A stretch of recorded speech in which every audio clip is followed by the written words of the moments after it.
Well, I haven't been around for a while. Oh, yeah. I haven't done anything to the truck.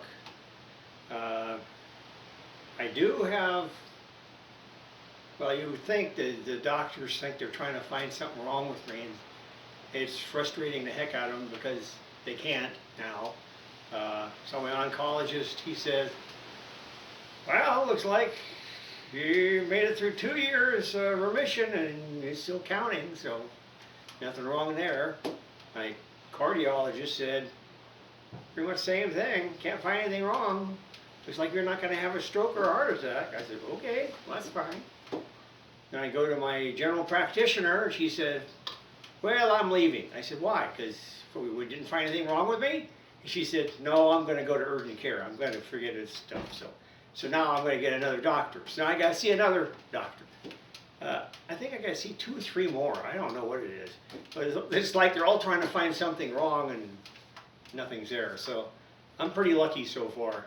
I was really lucky yesterday because I was driving back home from the bank and I heard, well, what happened was I had to drive through a drive-through and to get back toward the side where it goes in the right direction. Well, I did that, but it's a new bank and I don't remember, I didn't even see in the ground where the curbs were. And apparently I hit the curb in my front tire of my Explorer. I heard some air escaping, but it wasn't like a pop or anything. And so I started driving home, and actually it still drove okay, although the sound was getting louder and louder as I got home. I had to drive 2 miles on that. I drove 2 miles on a flat tire.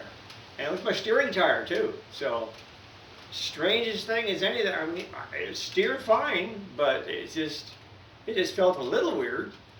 Not, so I'll have to show you what that tire looks like, and the spare I have on there. Luckily, my spare is good in the back, but I made it back home, so I changed it here at home.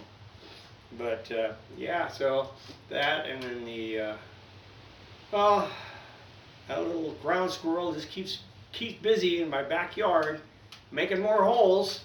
He's gone under the fence on both sides now, and under the patio. I've had to fill everything in with rock. I'm going to have to cement it in pretty soon because he keeps even tossing a rock out of the way to get back under the fence. So yeah, having that kind of fun. And then got to make sure I keep my yard nice and green. So I've been doing that. So yeah, I haven't got anything from the HOA saying anything's wrong. So. And last year at this time, shoot, I was tearing up my yard putting in new sod, and but it's still good. So, but yeah, I'll have to show you that tire. Yeah, it's kind of unbelievable what you can drive on, and it's kind of windy out here today. It's actually only 73, and it was been in the 90s the last 5 days. Today's the first day it's windy and it's blowing like crazy here. But try to get in under here. Here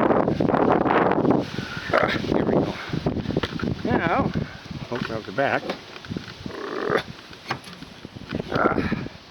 And yeah, that's what the inside of your tire looks like with all the steel cord falling out. And yeah, I drove on that. And the other weird thing was, look at this. No dents in the alloy rims at all. Nothing. No dents, no cracks. I flipped over on the other side, still nothing.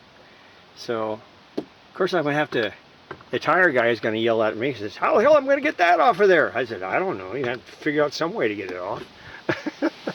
So, and then luckily I had the spare, but the spare is not alloy wheel. It's a steel wheel. And it's in good shape.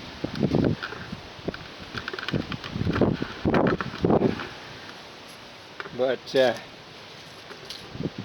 holds air fine. So yeah, and it steers even better than the other one did, even when it was filled with air. I mean, this thing still does better. So yeah, go figure. My aging fleet, and then of course there's the oldest thing I have at 52, and then out there, of course, is the The F-150 still out there. 89 is the next oldest. Then the next oldest would be this one here, 2004 Mercury Grand Marquis. And then the Explorer is actually 2006. So, yeah, I got nothing but old cars around here. Yeah, really old. I go from the really old to the closer to newer. But anyway, so that's it. And yeah, my neighbor's yards are always overgrown. Mine isn't. I just finished mowing mine.